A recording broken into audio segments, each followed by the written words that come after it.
kuti tisangane pano tichipfuurira mberi neshoko raMwari. Zvino pakuparidza kwatinoita shoko raMwari tinoedza chose tichibatsirwa naShe kuti mumwe nemumwe ave nekunzwisisa, nokuti shoko raMwari rinoda kunzwisiswa naye. Amen. Saka harisi rekungoverenga wotongotaura zvawaverenga, kana kuti reungosvika pamberi pevanhu ungosvika kuti bhaibheri rinoti, aiwa rinoda kuverengwa. Kana waverenga wonzwisisa wotsanangurira vanhu vonzwisisa, ndokuti munhu aite sarudzo yakanaka inogona kumuponesa. Amen. Amen. Haleluya. Amen. Tinogara tichitaura nyaya yatinoziva zvikuru kuti haiwirirani nevanhu, asi nyaya iyoyo ndeyechokwadi. Amen. Nyaya yatinogara tichitaura inyaya yekuti pakuparidzwa kweshoko raMwari, kutanga vari Ishe Jesu chaivo vachiparidza shoko raMwari. Yes. Havana pavakamboita sermon yavakatoparidza vakapedza kana 10 minutes chaidzo vachitaura nezvekubudirira kwavanhu panyika, nezvekuita mabhizinesi kana kuita mari. Ishe Jesu havana sermon yavakamboita yakadaro. Amen. Amen. Pamasermons ese avakaita aitaura nezvemari. Hapana sermon yavakamboita vachitaura vari positive about money. Yes. Kunyange vaitaurawo henze nezvemari yacho, but vaisataura vari positive. Pane imwe nyaya vachitotaura mufananidzo womukushi akabuda kunokusha mbeu yake. Vanototi dzimwe mbeu dzakawira munzira, dzimwe dzikawira paruware, dzimwe dzikawira muminzwa, dzimwe dzikawira muvhu rakanaka. Yes. Mbeu imwe neimwe payaiwira pane zvaiitika kwairi.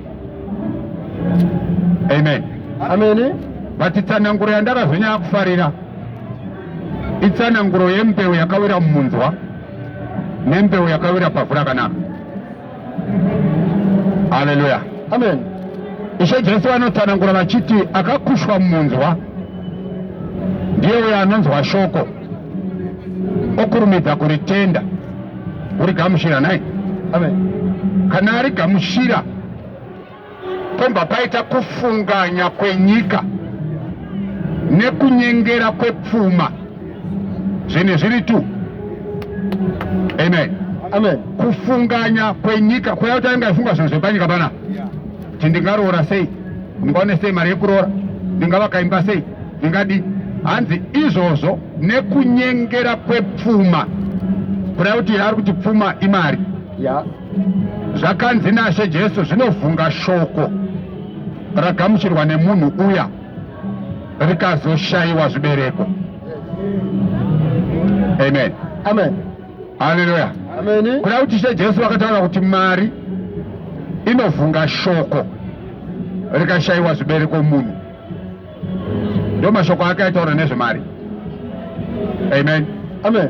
Pamwe anovingwa nomumwe muchinda akanga achiti, Ishe totiyananisa ine munin'ina wangu, mudzei agova neneni pfuma yakasiyiwa nababa pavakashaya.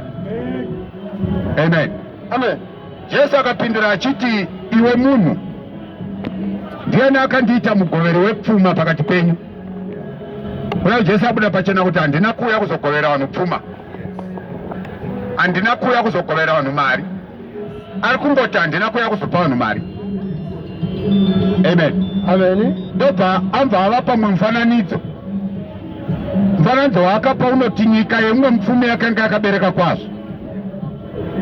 Ndobva afunga kuti ndoita sei nyika zvayabereka iyi.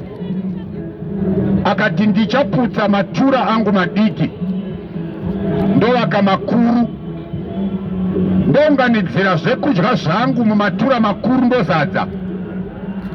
Kana ndaunganidza zvazara, ndoti kumweya wangu, mweya une zvinhu zvizhinji zvakaunganidzwa makore mazhinji, yanguva yekuti uchidya ufare. Amen. Amen. Haleluya. Ndokumva Ishe vati neusiku ihwohwo wainzi nemurume uyu, mweya wangu fara udye. Amen. Amen. Mwari vachakutorera mweya wako. Kwezvo zvawakaunganidza for all these years zvichazosara zviri zvani. Ndobva vapedzisira mashoko ekuti ndo zvakaita munhu anovimba nepfuma yepanyika pana asingapfume kuna Mwari. Amen. Amen. Haleluya. Amen. Muapostora Pauro unobva ati rayira vapfumi panyika yazvino kuti varege kuzvikudza kana kuvimba nepfuma isingagari, asi ngavavimbe naMwari anotipa zvose achizviwanza kuti tifare nazvo. Saka zvoreva kuti unogona kupuwa mari, hapana anozvistopa izvozvo. Amen. Amen. But kana wapuwa mari, chirega kuvimba nemari yawapuwa naMwari. Vimba naMwari akupa chi? Mari. Akupa mari. Saka tinotori nevanhu vanototi kana vasunungurwa naMwari, kana vasati vasunungurwa vaine nhamo, vanonamata zvekunyengetera zvokusazorora. Asi musi waanongotanga bhizinesi kana kuwana basa, akutanga kutambira mari, obva ati zvandaichemera zvakaita, otokanganwa nyaya yekunamata yaya. Akukonzentreta nekuchengeta nekubhajeta mari. Haleluya. Amen. Shoko raMwari aridaro. Amen. Amen. Ndo mashoko aitaurwa.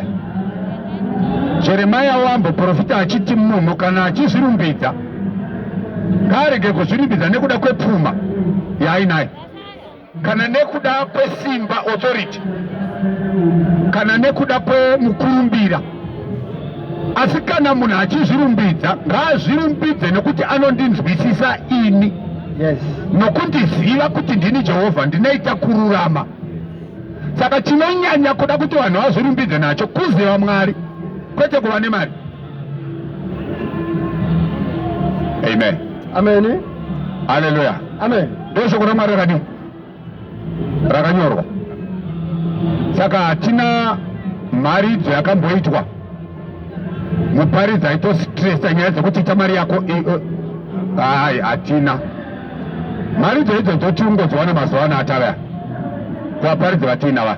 Asi mune vakaparidza mushoko raMwari hatina mari dzakadaro, uye hatiiwani. Amen. Amen. Haleluya. Amen. Ndo zvazviri, ndo zvakanyorwa. Asi kune vanhu vanongodzura mascriptures zvavo. Amen. Amen. Akangosvika pamberi panhu ongosvika kuti rugwaro rwakati noti zvakati, autotaura nyaya dzemari, autoparidzira vanhu mari. Mari dzoiyoyo haizikanwe. Haleluya. Amen. Kana watoti rugwaro rwakati noti zvakati, chivhura rugwaro rwacho orwuverenga vanhu vose vachinzwa wodudzira. Nokuti kana especially ari magwaro eOld Testament ada kutodudzirwa. Haugoni kuparidzira munhu mari waverenga bhuku yeExodus. Amen. Ndo zvakaita shoko raMwari. Yes. Pane mashoko ari kuna James chapter 2. Alright. Uyu mupostori waJesu uyu. Verse number 5. Jacob chapter 2 verse number 5. Yes. Listen, my dear brothers. Listen, my dear brothers. Has not God chosen those who are poor in your eyes? Has God not chosen those who are poor in your eyes of the world to be rich? They chose them to be rich in faith. In faith. And to inherit the kingdom of God. Mwari akasarudza varombo venyika. Yes. Kuti vave vapfumi pakutenda. Saka ndo pari kunzi Jesu Kristu akauya kuti isu akatiwa murombo kuti isu tive vapfumi pakudii, pamari here? Aiwa, pakutenda. Kuti kana tatenda tozoinherita upenyu usingaperi. Yes. Ndo painzi akaitwa murombo kuti isu tive vapfumi. Yanga isiri nyaya yemari yataona Pauro paya. Yes, 2 Corinthians chapter 8 verse number 9. Hey. Hallelujah. Amen. Amen. Yes. Mwari ngavatibatsire kwazvo. Verse number 9. Verse number 9. For you know the grace of our Lord Jesus Christ, For you know the grace of our Lord Jesus Christ, that though he was rich, that though he was rich, Jesus Christ was rich. Jesus Christ was rich. Did he have so many things, or he was Amen. rich? Yes. How many houses did he have? Yes. No houses, How many cars did he have? no cars, How much money did he have? no money, How many bank accounts did he have? no account. But he was rich. He was rich. Without any bank account, Without a car. Yes. Amen. So how was he rich? So how was he rich? John chapter He 1. was rich in what? Yes. Amen. Hallelujah. Though he was rich, he was made poor for us to be rich. In John chapter 1 verse number 4. In what richness yanga ina Jesu. Amen. Hallelujah. Verse number 4. Yes. Kana kupira pa verse 1. John chapter 1 verse number 1. Verse number 1. Yes. In the beginning In the beginning was the Word, was the Word. and the Word was with God, The Word was with God. and the Word was God. And the Word was God himself. Verse number 2. Yes. He was with God in the He was with God in the beginning. Who was with God? The Word. The Word. So the Word is He. Yes. Amen. Verse He number- was with God in the beginning. Yes. Yes. Through him, Through Him, all things were all made. things were made. Without him, Without Him, nothing was made. nothing was made. That has been made. That has been made. Nothing that has been made was made. Yes. Without Him. Verse number 4. Yes. In him In Him was life. was life. He was rich. He was rich. Amen. In Him was life. Yes. So He was rich. Yes. And there was no life on earth. Yes. People on earth had no life. Yes. They were dead. They were dead. Yeah. So in Him was life. Yes. So He came. Amen. Gave us His life. Hey. Amen. That's how He made us rich. He gave us the life we did not have. And He lost His life for our benefit. So He was made poor for us to be rich. Yes. Hallelujah. Amen. Mushoko ramwari hamutaurwe zvemari. I'm told. Wana makutaura zvemari ndimi makutaura. Yes. Shoko ramwari hadaro. Amen. Amen. So Jesus was rich in life. In life, yes. He was the only one who had life. Yeah. The whole world had no life. No life. So He came that the world might have life Yes. and have that life in abundance. Yes. Not money, Not but money. life. Yes. So he was poor because he came as a servant in Hallelujah. the form of man. Amen. Yes. That made him poor. He humbled Himself Yes. and He became like a servant. Yes. So that's how He was made poor. Yes. Amen. Amen. Hallelujah. Amen. Saka hatina shoko ratingakuparidzirei. Yes. tichikudza kuti Mwari wada kuti muite mari. Mwari hatina. Tine shoko ratakaudzwa rakanyorwa kuti inini tangai kutsvaga ushe hwaMwari nekururama kwake. Kana maona izvozvo mumirei. Zvimwe zvese izvi Yes. muchazozviwedzerwa. Yes. Kuda kuti hakuna anostragula kuti azviwane. Yes. Hapadiwe effort yemunhu. Yeah. Panodiwa kuti utsvage ushe hwaMwari nekururama iye wozokuwedzera zvinofanirwa kuvapo muupenyu hwako. Amen. Amen. Hallelujah. Amen. Amen.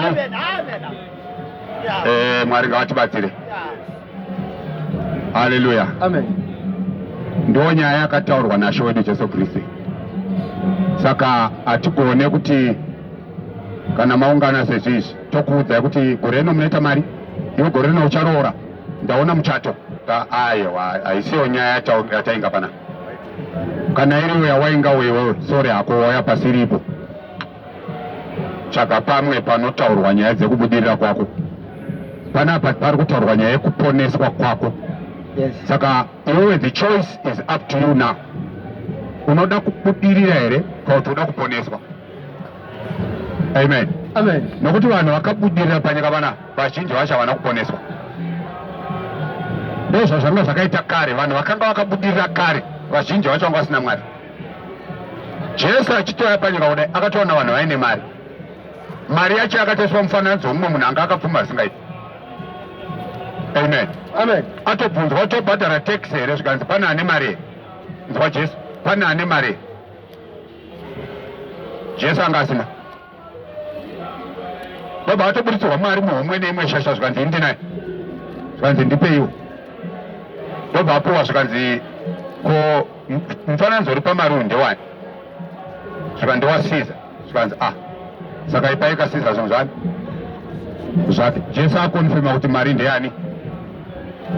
NdeyaSiza, saka ipai Siza. Amen. Amen. Haanangoti ipai Siza zvinhu zvake, akati ipai Siza zvinhu zvake, mopawo Mwari zvani? Zvake zvaMwari.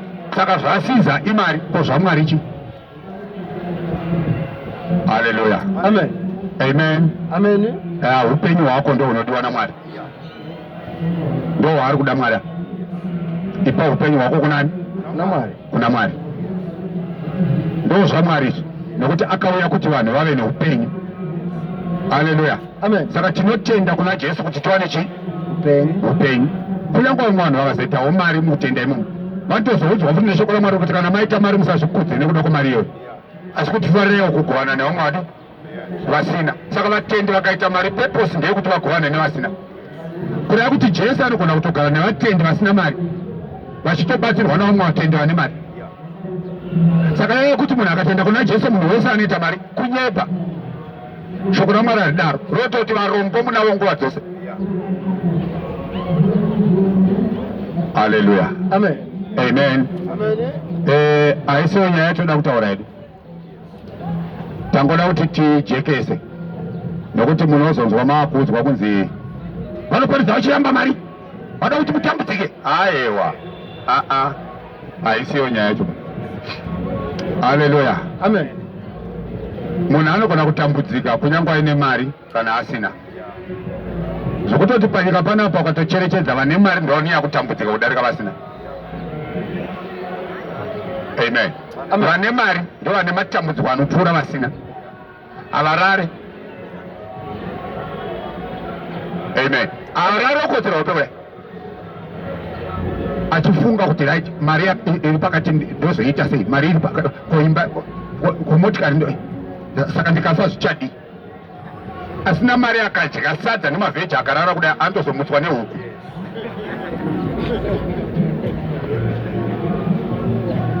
Haleluya. Amen. Yeah, those are story. Handiziva hangu kuti mweya uri pamari vanhu vanouziva here. Ane mweya akapai? Amen. Amen. Mweya wacho ndewokuti the more you get it, the more you need it. Inzwai, mari ndo zvaitori. The more you get it, the more you need it. Saka mari haizombofa yakaisika papo nekuti munhu anoti at least 2.5 billion nemararamiro atinoita panyika yekuti unogona kungofa chero nguva, chirega ndimbodya mari yangu iyi, handofunga kusvika pakufa zvinenge ndoenderera. Hapana, akaita 2.5 billion akuda kudai achaita 15 billion. Saka harare manje. Amen. Amen. Ndosaka toona kuti vanhu vane mari ukamubira 3 cents unofira kujeri. Haleluya. Amen. Anosarudza kunobhadhara 10,000 US dollars kunopa majaji vari kukutongera 3 cents kuti uende kujeri. Aisha, ndo zvinoita mari izvo. 3 cents yawasungirwa, anobhadhara jaji 10,000 kuti mufana ngavharikwa. Andibira. Saka ndeipi loss 10,000 ne 3 cents. kozo kaba bodhoro kukokoro kari maude unenge wamwa around 22 cents iyoyo 22 cents iyo munhu anondobhadhara lawyer kambani inobhadhara lawyer rekuti uende kujeri iyoyo kuendera 22 cents lawyer rinopuwa mari unoona upenzi uri pamari. Amen. Amen. Hallelujah. Amen. Haufi wakaguta mari. Amen. Amen. Izvo ane mabusiness ane masiwa ari kunzi aita billionaire ade first black billionaire kubritain muno akadai anokubira mabhandle eWhatsApp. Unonzi wacho kutengesera mabhandle wototenga anokudza kuti ane expire musi wake kwete kuti anopera musi wakati ane expire kuda kuti mabhandle eWhatsApp ane expire arimo mufoni iwe wakaabhadhara saka aexpire wakamboweka kuti ndeye mari. Saka sofa pamwedzi uchitenga mabhandle eWhatsApp every week wabirwa mari achiexpire asati apera achiexpire asati apera paexpire yemari hauzofungi.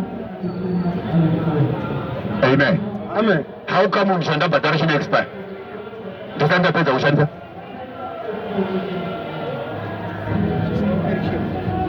Amen. Amen. Hallelujah. Amen. Mabhandle haasi perishable but hanzi ane expire kuita kunge dovi. Chitsotsi chemari hatitodi kutaura nezvacho unopedzera wasviba mwoyo. Hallelujah. Amen. Ndivhuriro 2 Peter chapter 3 timbonzwa zvekuti Mwari vanotaura nezvei. 2 Peter chapter 3. Ya ndoda kuti atange chirungu chake unyasocherengako zvakanaka andika pane koma uchimira. Ya Amen. 2 Peter chapter 3. Okay, verse Uyu akanyoranwa D. Ndoda kuti utange wanzwa qualification yake yekuti azonyora tsamba azvingonyorwika. Amen. Amen. Qualification yake verenga chapter 1 verse 1 zvakamuita kuti azonyoranwa D.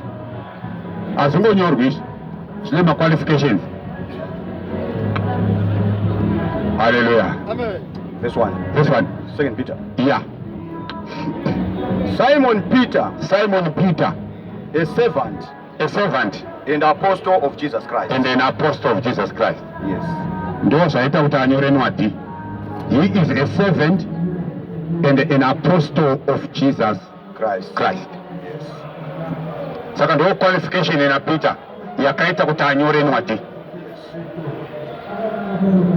Amen. Amen. Saka servant of Jesus Christ and apostle of Jesus Christ anga asingashande ega, aishanda neHoly Spirit yakanga iri maari. Saka nekumutaura aishanda naKristu akanga ari maari. Yes. Nokuti Kristu ndimweya. Yes. Amen. Amen. Saka Paulo ndi Peter paari kunyora pa ari kunyora nemweya mutsvene. Being a servant. Ende mukanzwa manzi munhu is a servant. Amen. Amen. Ukanzwa panzi munhu is a servant. Yes. Kureva kuti life yaanorarama haararame zvaanoda. Yeah. Amen. Amen. Hallelujah. Amen. Anorarama zvinodiwa namaster wake. Yes. Ende mukazwa munhu anzi is a servant, he is a servant to somebody. Yeah. Saka servant anorarama zvinodiwa The master. namaster wake. Yes. Amen. Amen. Servant anotya master wake. Yes. Servant anorespecta master wake. Yeah. Servant anoteerera master wake, anoobheya zvose zvinotaurwa namaster wake. Yeah. Ndo zvinoita servant. Yes. Saka Peter is a servant of Jesus Christ. Yes. Amen. Kureva kuti Peter zvese zvaanoita haaite zvaanofunga, haaite zvaanoda, anoita zvinodiwa namaster wake, which is Jesus Christ. Amen. Amen. Hallelujah. Amen.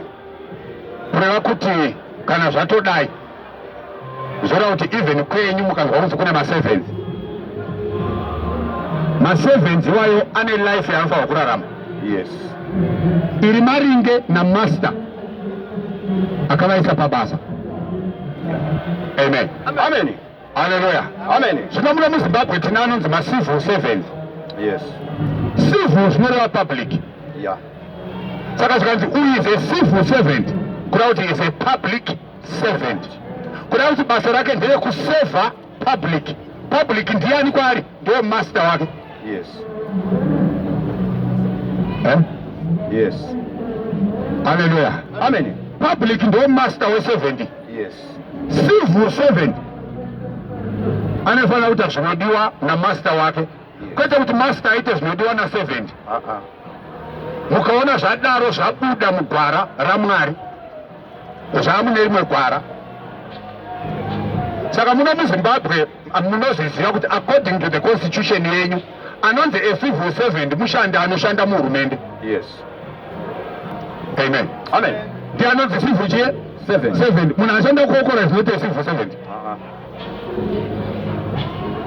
Hallelujah. Amen. Saka vashandi vehurumende vanotangira pana president, pana head of state. Yes. Ndo panotangira vashandi vehurumende zvichidzika kusvika kuna teacher. Yeah. They are all civil servants. Yes. Kureva kuti they are public servants. Saka public ndo master wevanhu avesa. Yeah. Amen. Amen. Hallelujah. Amen. Nokuti master ndiye anovatambirisa mari. Yeah. Government haina any production sector yainayo. Yes. Nokuti vanoti takaita mari nekuexporta zvatakabika ukambani kwedu. Havana. Vanotora mari kubva kuma-taxpayers. Yes. Mari yatorwa kuna taxpayer ndiyo inozotambiriswawo ma-president nekabineti yavo, nema-teacher, nema-nesi, nema-dhokota, nemapurisa, nema-soja, which means all these are civil servants. Saka mukaona civil servant akutyisa master, zvinhu hazvisina kumira zvakanaka. Yes. Zvokutoti civil servant akuna kutosvika panapa nembuma otanga kurova varungu vake vese vari panapa. Yeah. Vapedza kuvarova vokolektirwa mari yetaxi oenda unotambiswa mari yabva. Disorder. Yeah. Disorder. Disorder naika. Yes. Amen. Amen. Saka Peter as a servant of Christ anosubmita kunani? Kuna Kristu. Saka head of state afana kusubmita kuvanhu nokuti ndo mamasters ake.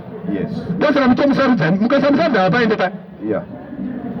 Amen. Amen. But challenge kuti kana asarudzwa aendeswa ipapo otende kuti akona vakamusarudza vaotanga kukika sterek nyararai. Hamuna zvamunondudza. Aizvo. Yes. Tisaka kuisa ipo kati kutokutambisa mari naye mukuru koma. Yes. Otokutumirai vanhu kuti endadunzwa kuti vari kutimuka zvavanotaura nezvakutorai. Yeah. Munomudisciplina. Imuri kutora munhu zvinodisciplina, hausinzwa kuti mudisciplina pai master wako. Yes.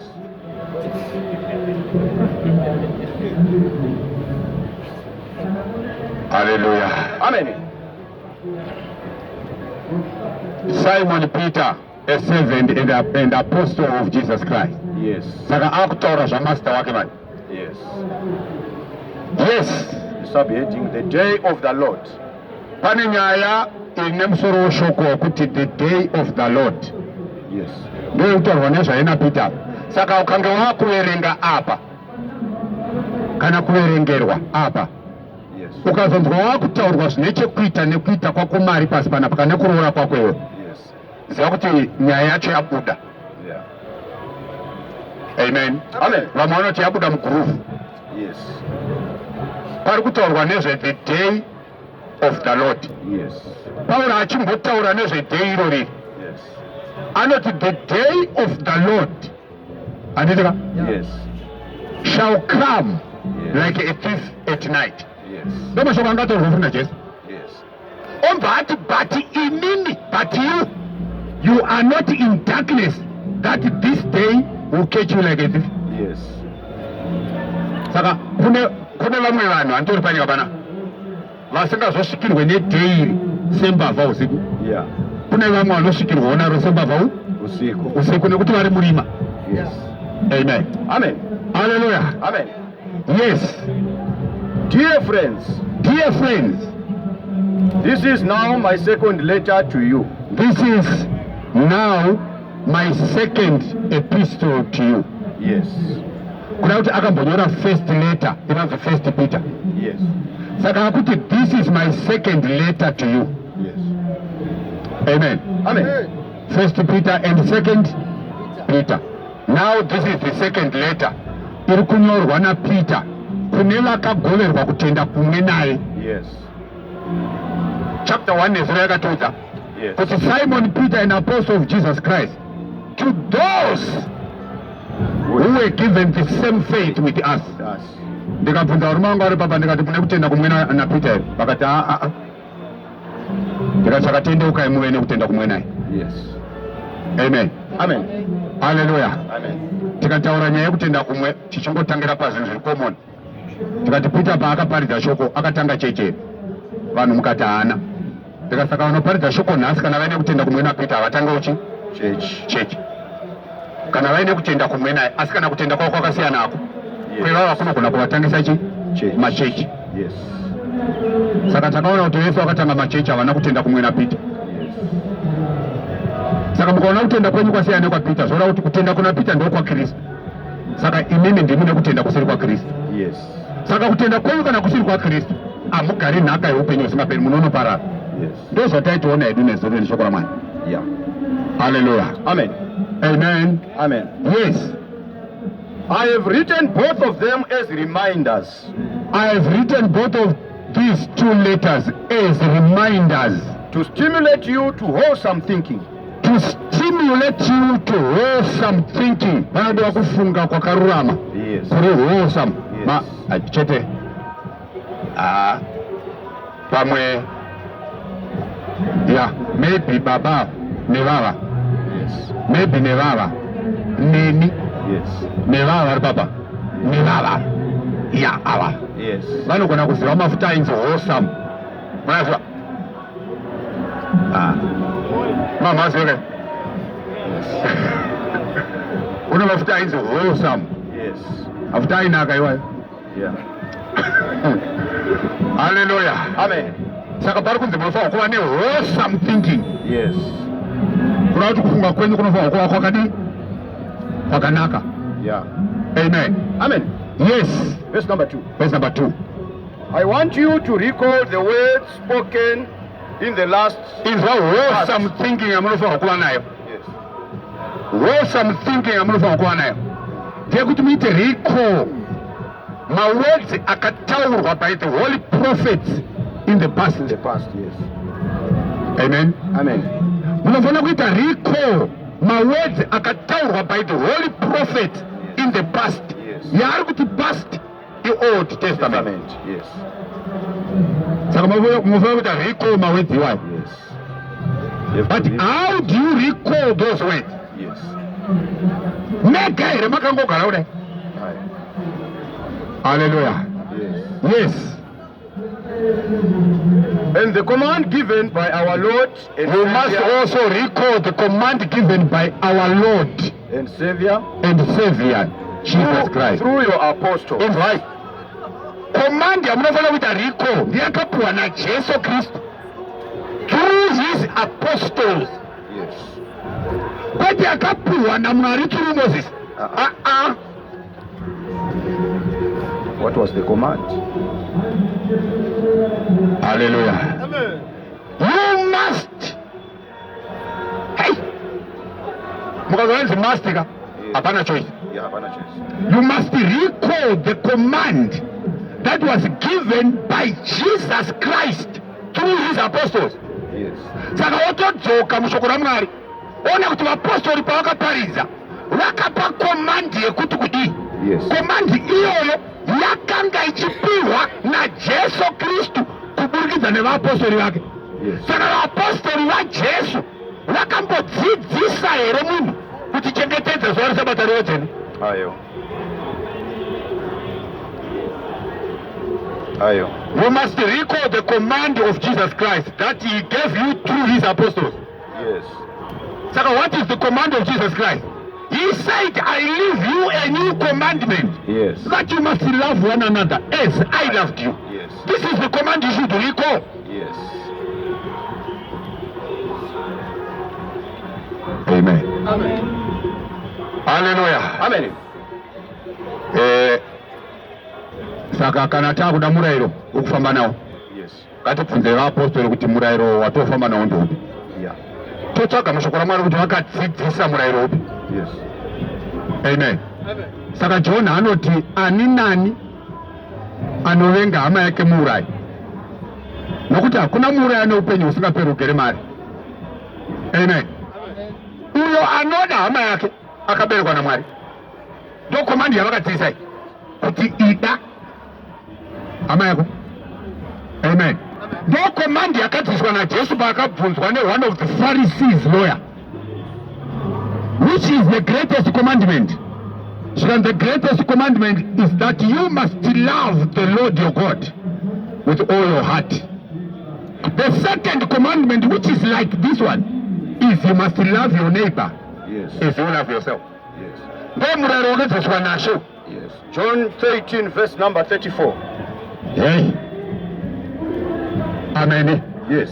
Is Verse number 34. yeah. A new command I give you. A new command I give you. Love one another. The new command is love one another. Yes. Saka ukazwa kuti new command, ari kuratidza kuti kwane imwe testament Yes. inofambirana nenew command. Yes. Nekuti testament imwe neimwe ine murayiro Why? uye testament imwe neimwe ina mediator Why? uye testament imwe neimwe ine muprofita Why? Hallelujah. Amen. Amen. Yes. Saka mediator Old Testament angari Moses. Moses, yes. Muprofita Old Testament angari Aaron. Aaron, yes. Kana kuti Levi nevana vake Lesa. Yes. Amen. Amen. Hallelujah. Amen. Muprofita New Testament ndi Judah. Yes. Hey. Hallelujah. Asi Levi Judah. Zvino Paul achinyora kuna Hebrews chapter 7 anoti kana uprofita uchishandurwa nemurayiro unofanira kuti udiwa. Saka pakachinja uprofita kubva kuna Aaron kana kubva kuna Levi wakuenda kuna Judah nelaw inofanira kudiwa futi. Saka Judah is a priest of the new covenant. Saka anofanira kuuyawo nenew law. Saka ari kuti I give you a new commandment. Yes. Hebrews chapter 7 verse number 12. Yeah. Hallelujah. Amen. Apa pakasara vanhu baba. For when there is Kuchinja kwepriesthood. for when there Nekuchinja kwelaw pakasara vanhu baba. of priesthood. Dzokorozo. For when there is a change of priesthood, For when there is a change of priesthood, there must be a change of the law. a change of the law. Yes. Hapana kuti there should be a change of the law. There must be. A change. Saka mukatoona priesthood yachinja kuvaIsraeri, motoziva kuti law yatochinja. Yes. Saka priesthood yakuchinja kubva kwaLevi, Yes. handika Yes. yakuenda kumba kwaJudha. Yes. Ari kunzi naPauro pamusoro perudzi rwaJudha. Yes. Mozisi anambe ngaataura zvavaprofita. Yeah. Mozisi akanga adzidzisa vaIsraeri kuti vaprofita vanobva maLevhi, Yes. asi pane mumwe muprofita aripo. Yeah. Amen. Amen. Saka uprofita hwakuchinja kubva kumba kwaLevhi hwakuenda kumba kwaJudha. Kuna kuti nemurayiro unofanira kudiwa kuchinjawo. Yes. Saka Jesu ndiye ari kunzi naPauro zvinoonekwa pachena kuti Ishe wedu akabva kuimba yaJudha. Yes. Saka ndiye akuti I give you a new command. Yes. This command is new because ari kutaura zveNew Testament. Yeah. Hallelujah. Amen. Saka every covenant ine law yayo, Yes. ina muprofita wayo, Yes. ina mediator wayo. Yes. Old covenant mediator was Moses, muprofita was Levi, the law was the 10 commandments and all other laws that was hitched to those 10 commandments. Yes. New Testament, the priest is Judah and the Judah is Jesus, Yes. and there must also be a new mediator, Yes. and the mediator is Jesus himself. Yes. Inzwa zvakanaka. Hey.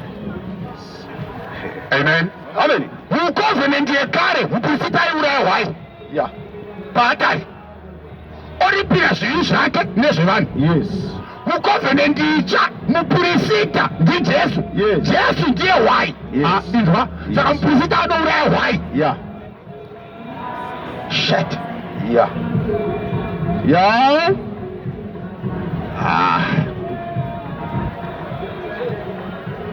Amen. Amen. Wasinzwa Yes. ndati ku-Old Testament muprofita anga ari Levi kana kuti Aaron, ngatiti Aaron aiuraya hwai paatari achiurayira zvivi zvake nezvevanhu. New Testament muprofita aJesu kureva kuti aJudha. Muprofita hazvichinje kuti panourayiwa hwai. Amen. Saka muprofita ndiJesu. Jesu ndiye ari kunzi naJohn, tarirai gwayana iri. Saka gwayana anofanira kuurayiwa nemuprofita. Yes. John chapter 1 verse number 29. Hey. The next day John saw Jesus coming towards him and said, Yeah. Look, the Lamb of God, The Lamb of God. who takes away the sin of the world. Saka Jesu ndiye Lamb of God. And Jesu ndiye priest. Saka priest anouraya hwai paatari kuti aripire zvivi zvevanhu nezvake. Amen. Amen. Hallelujah. Amen. Saka muprofita anonzi Jesu anoenda paatari pamuchinjikwa Yes. ouraya gwai rinonzi Jesu. Yes. Hanyasonzwisa zvakanaka. Yes. Amen. VaJudha. Hallelujah. Amen. Anouraya gwai pamuchinjikwa rinonzi Jesu Yeah. Risina chipomero. risina chipomerwa. Rakambira pamberi pePirato. Hallelujah. Unofanira kuskurutunaizwa gwai. Hai. Saka gwai raiurayiwa nevaIsraeri raitorwa musi wa10 wemwedzi waAbhibhi. Yes. Zuva rekurayiwa harisi iroro, nderekutsaurwa kurwai chete. Yeah. Roendeswa kuvaprofita Rochengetwa kunge mwana. richichengetwa kunge mwana kudai. Yes. Amen. Yes. Vaprofita vopiwa gwai nemba yasarudza gwai. Yes. Tiongororerewo gwai redii muone kuti harina kuremara here, Yes. harina chipomerwa here, Yes. nokuti kwakusingadiwe rine chipomerwa. Yeah. Vaprofita voongorora gwai Yeah. for 10 days.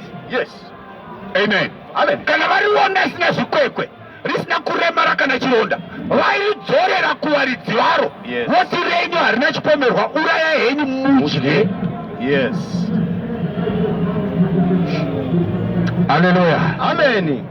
Gwai rataurwa naJohn iri pana verse 27 Yes. yaJohn chapter 1 Yes. rakazouya manje ndobva rabatwa nemba yaIsraeri nokuti Yeah. ndo inoda gwai, Yeah. ndo inoda Paseka. Yes. Yes.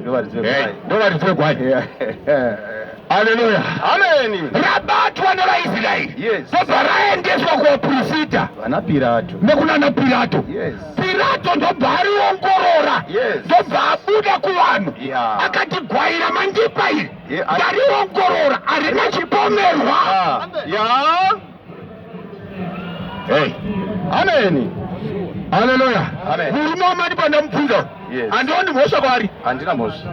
ndobva Pirato azviita kangani izvozvo katatu Kusimbisa. nokuti shoko rakanga rakanyorwa murwere weIsraeri Yes. kuti shoko rimwe nerimwe rinosimbiswa kana paita zvapupu zviviri kana zvitatu. Amen. Saka uchapupu hwaPirato hwakakonfirma kuti Jesus is the blameless lamb of Passover. Yes. Ndobva azoti Yes. chimutorai mumuuraye Yes. imi, akuti uraye gwai renyu. Yes. Ini maoko angu haana ropa pamusoro pemunhu. Hallelujah. Amen. Akachena. Amen. Amen. Ndo nyaya yacho. Yes. Hallelujah. Amen. Akamboedza Pirato Yeah.